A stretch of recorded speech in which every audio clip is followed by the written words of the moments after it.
যুক্ত ক্রিয়া। যুক্ত ক্রিয়া জিনিসটা কি? যুক্ত ক্রিয়া হলো সংযোগমূলক ক্রিয়ার একটা ভাগ।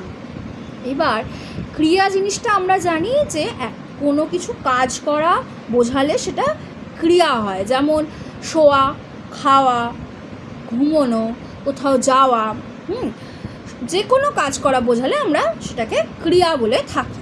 এবার যুক্ত ক্রিয়া হলো বাক্যের মধ্যে যখন ধনাত্মক অব্যয় থাকে। ধনাত্মক অব্যয় বলতে যে অব্যয় দুবার উচ্চারিত হবে, এবং সেইটাকে আমরা ধনাত্মক বলবো। যেমন ঝনঝন শব্দটা, শন শন শব্দ, এইগুলো ধনাত্মক অব্যয়।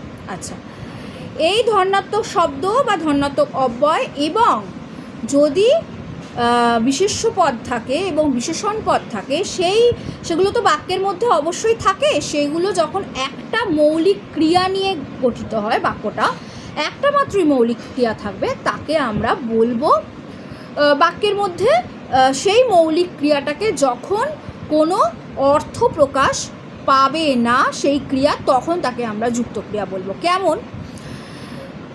আমি ভাত খাই, এক্ষেত্রে কিন্তু ভাত খাওয়া যায়, যার অর্থ প্রকাশ পাচ্ছে।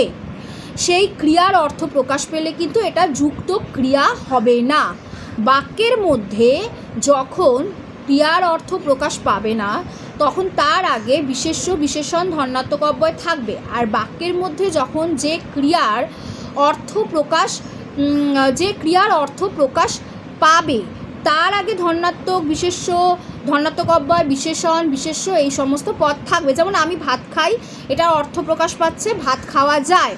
যেমন আমি স্কুলে যাই, স্কুলে যাওয়া যায়, ঠিক আছে, কিন্তু যেটার অর্থ প্রকাশ পাবে না, প্রকৃতভাবে অর্থ প্রকাশ যে ক্রিয়ার পাচ্ছে না, সেখানে কিন্তু আমাদের যুক্ত ক্রিয়া হবে। যেমন সাঁতার কাটা। সাঁতার কাটা বলতে এখানে সাঁতার কাটা বোঝাচ্ছে, সাঁতারকে আবার কিভাবে কাটা হবে, তাই তো? হাওয়া খাওয়া, আমি হাওয়া খাচ্ছি, বা ছেলেটা হাওয়া খাচ্ছে, ছেলেটা পার্কে বসে হাওয়া খাচ্ছে।